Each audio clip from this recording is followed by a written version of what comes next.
goals are a definitive plan for the planet and people on it that unites 193 countries around the world and will fulfill by 2030, turning plans into actions, promises, and reality. On September 2015, UNDP created new set of goals, Sustainable Development Goals or the 17 SDGs.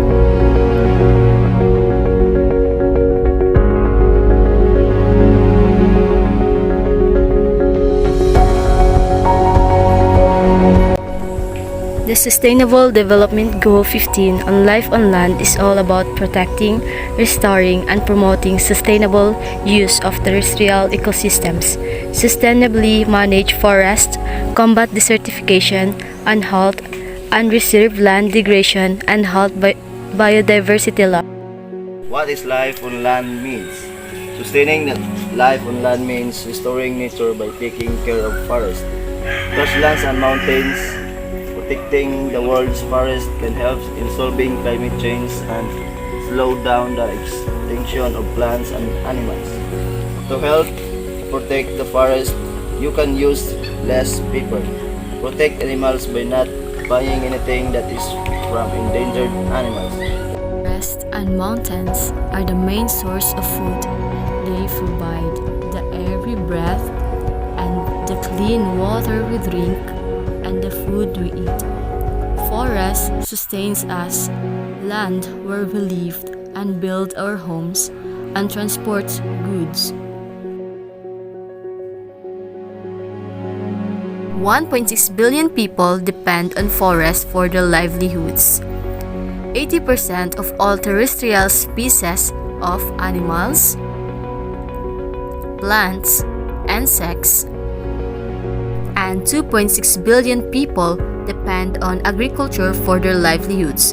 30% nature-based climate solutions, $125 trillion value of ecosystem to human livelihoods and well-being. 60 to 80% of the Earth's fresh water. We should boost the use of sustainable terrestrial ecosystems, mainly to the fight against deforestation and soil degradation. It's our responsibility to repair the caused harm. Everyone can help to make sure that we need the global goals. We can use these 12 targets to create action to protect and restore the life on land. Goals 15.1 Conserve and restore terrestrial and freshwater ecosystem.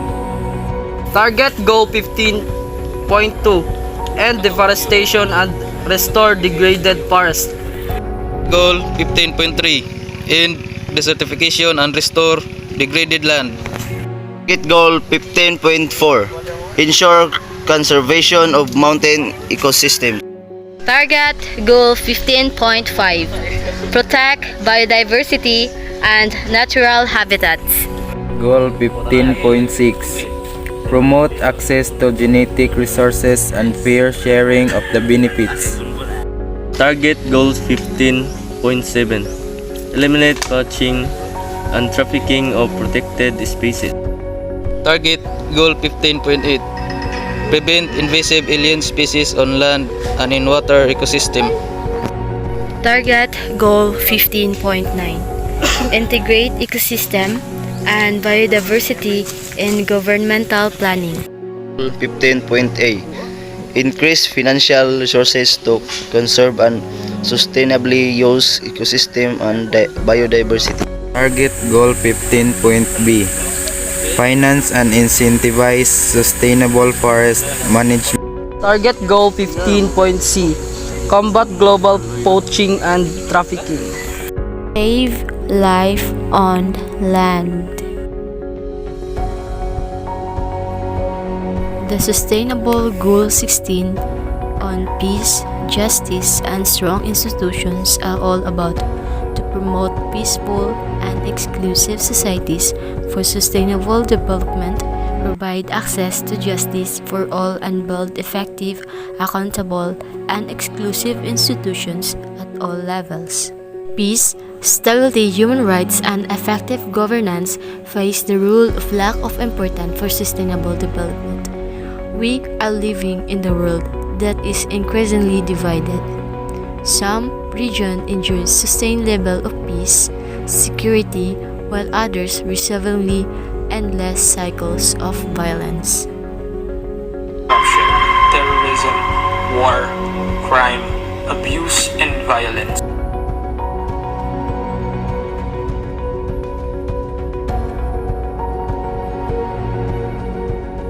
They erode trust, weaken democracy, hamper economic development, and further exacerbate inequality, poverty, social division, and environmental crisis. Use these 12 targets to create action to promote peace, justice, and strong institutions. Target Goals 16.1 Reduce violence everywhere. Significantly reduce all forms of violence and related death rates everywhere. Target Goal 16.2 Protect children from abuse, exploitation, trafficking, and violence. End abuse, exploitation, trafficking, and all forms of violence against and torture of children. Target Goal 16.3 Promote the rule of law and ensure equal access to justice. Promote the rule of law on the national and international levels and ensure equal access to justice for all. Target Goal 16.4 Combat organized crime and illicit financial and arms flows. By 2030, significantly reduce illicit financial and arms flows. Strengthen the recovery and return of the stolen assets and combat all forms of organized crime. Target Goal 16.5 Substantially reduce corruption and bribery. Substantially reduce corruption and bribery in all their forms. Target Goal 16.6 Development of effective, accountable, and transparent institutions. Develop effective, accountable, transparent institutions at all levels. Target Goal 16.7 Ensure responsive, inclusive, and representative decision making. Ensure responsive, inclusive, participatory, and representative decision making at all levels. Target Goal 16.8 Strengthen the participation in global governance. Broaden and strengthen the participation of developing countries in the institution of global governance. Target Goal 16.9 Provide universal legal identity. By 2030, provide legal identity for all, including birth registration. Target Goal 16.8 Strengthen national institutions to prevent violence and combat terrorism and crime. Strengthen relevant national institutions, including through international cooperation for building capacity at all levels, in particular developing countries, to prevent violence and combat terrorism and crime. Target Goal 16.b Promote and enforce non-discriminatory law policies. Promote and enforce non-discriminatory laws and policies for sustainable development. Everyone deserves to live in a world that is peaceful and safe, where human rights are protected by law, and where we can count on our governments to function. We all have a role to play in helping the UN reach their goals on peace, justice, and strong institutions by 2030. Did you know that there are many ways to define peace? Some define it as just the absence of war and violence. This is true as the negative definition, but others define it positively as a feeling of safety and stability, knowledge that our voices matter, and trust in our fellow humans. But not everyone in the world feels safe and secure. progress is being made worldwide. In fact, many claim we are currently living in the most peaceful time in human history. We can make the world a fairer place for all.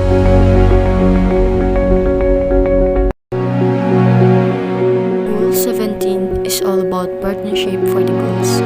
Sweeten the means of the implementation and revitalize the global partnership for sustainable development.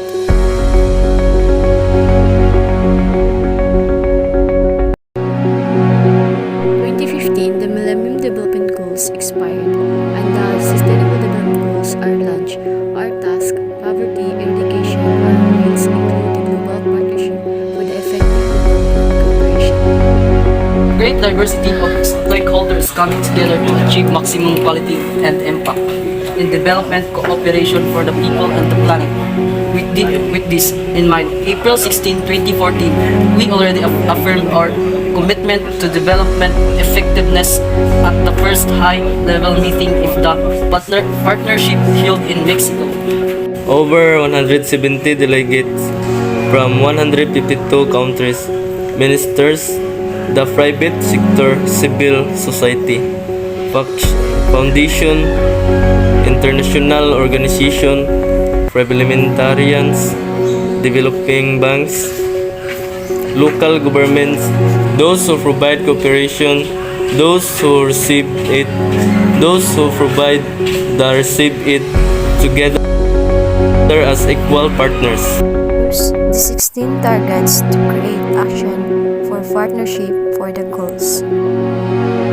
Target Goal 17.1. Mobilize resources to improve domestic revenue collection. Strengthen domestic resource mobilization, including through international support to developing countries, to improve domestic capacity for tax and other revenue collection.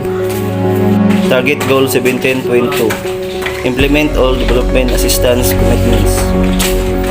Develop countries to implement fully their official development assistance commitments, including the commitment by many developed countries to achieve the target of 0.7% of gross national income for official development assistance (ODA) and GNA to developing countries of 0.15 to 0.20% of ODA and GNA.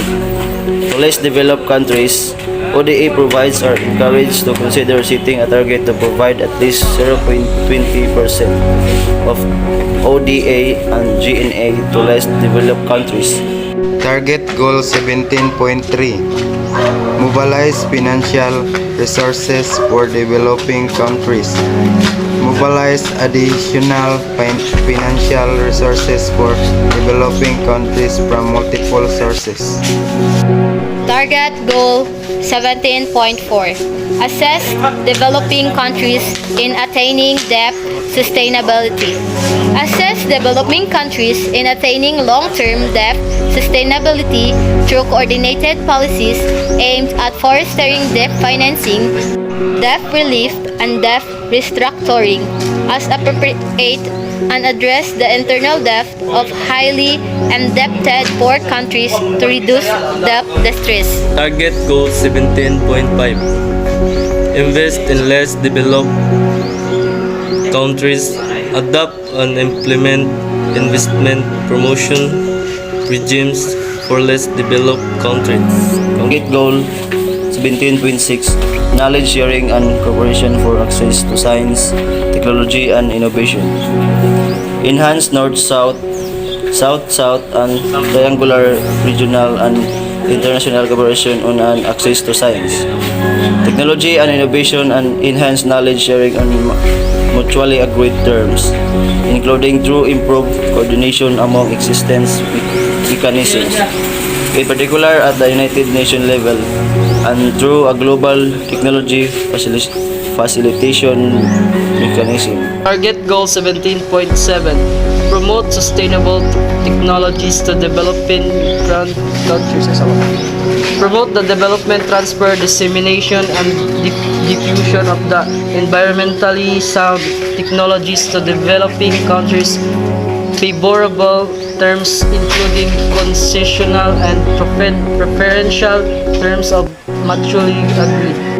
Target Goal 17.8. Strengthen the science, technology, and innovation capacity for less developed countries.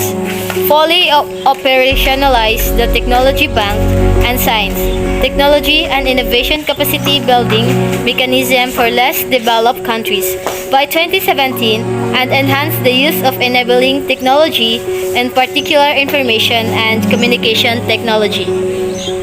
Target Goal 17.9 Enhance SDG capacity in developing countries. Enhance international support for implementing effective and targeted capacity building in developing countries to support national plans to implement all the sustainable development goals, including through North-South, South-South, and triangular cooperation. Target Goal 17.8. Promote a universal trading system under the WTO.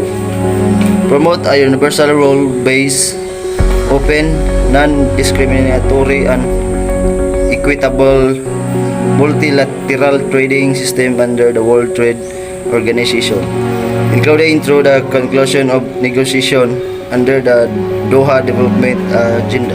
Target Goal 17.b Increase the exports of developing countries. Significantly increase the exports of developing countries, in particular with a view to doubling the least developed countries' share of global exports by 2020. Target Goal 17.c. Remove trade barriers for less developed countries. Realize timely implementation for duty-free and quota-free market access on a lasting basis for all less developed countries, consistent with World Trade Organization decision, including by assuring that preferential laws of origin applicable to imports from less developed countries are transparent and simple and contribute to importance for less developed countries are transparent and simple and contribute to facilitating market access. Target Goal 17.d Enhance global macroeconomic stability. Enhance global macroeconomic stability, including through policy coordination and policy coherence. Target Goal 17.e. Enhance policy coherence for sustainable development. Target Goal 17.f Respect national leadership to implement policies for the Sustainable Development Goals. Respect its country's policy, space, and leadership to establish and implement policies for poverty, eradication, and sustainable development. Target Goal 17.g. Enhance the global partnership for sustainable development. Enhance the global partnership for sustainable development, implemented by multi-stakeholder partnership that mobilize and share knowledge, expertise, technology, and financial resources to support the achievement of the sustainable development goals in all countries, in particular development countries.